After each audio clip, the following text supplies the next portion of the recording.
পূর্বের ক্লাস আমি তোমাদের অ্যালগরিদম ও প্রসেস সম্পর্কে আলোচনা করছি।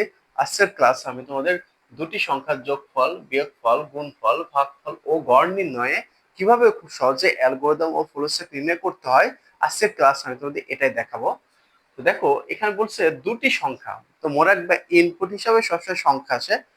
দুটি সংখ্যার কথা বলছে না, আমি ইনপুট হিসাবে তো দুটি সংখ্যার মধ্যে আমি একটাকে এ ধরলাম, একটাকে বি ধরলাম, মানে তোমাদের ইচ্ছা মতো যে কোনো সংখ্যা ধরতে পারো। তো সেম এখানেও আমি একটাকে কি ধরবো, একটাকে এ, একটাকে কত বি ধরলাম, ঠিক আছে।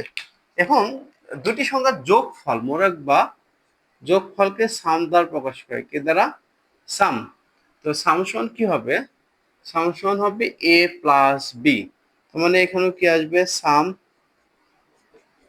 এ প্লাস বি। তো এখানেও তাহলে কি আসবে? সাম সমান কত? এ প্লাস বি। আমি কি বুঝাইতে পারছি? আর প্রিন্ট হচ্ছে আউটপুট, প্রিন্ট হচ্ছে ফলাফল যারা। এখানে কি লিখছেন? সাম লিখছিলাম না, তার মানে এখানে কি লিখবো আমি? সাম। এখানেও কি সাম লিখছিলাম না, তার মানে এখানে কি লিখবো? সাম। মানে স্টার্ট ইনপুট প্রিন্ট ইন এটুকু তো কমন। আর এই যে এখান থেকে এইটুকু এইটুকু আর এইটুকু হচ্ছে প্রশ্ন অনুযায়ী তোমার অ্যান্সার লিখতে হবে। তো এখন দেখো আমার যোগফলটা হয়ে গেছে। এখন আমার যদি তোমার বলতো যে বিয়োগফল, তো মনে রাখবো বিয়োগফলকে সাব দ্বারা প্রকাশ করে, কি দ্বারা? সাব। সাব সমান কত? এ মাইনাস বি। বিয়োগফলকে কি দ্বারা প্রকাশ করে? সাব। আর সাব সমান কত? এ মাইনাস বি। তার মানে ইনপুট ঠিকই থাকবে।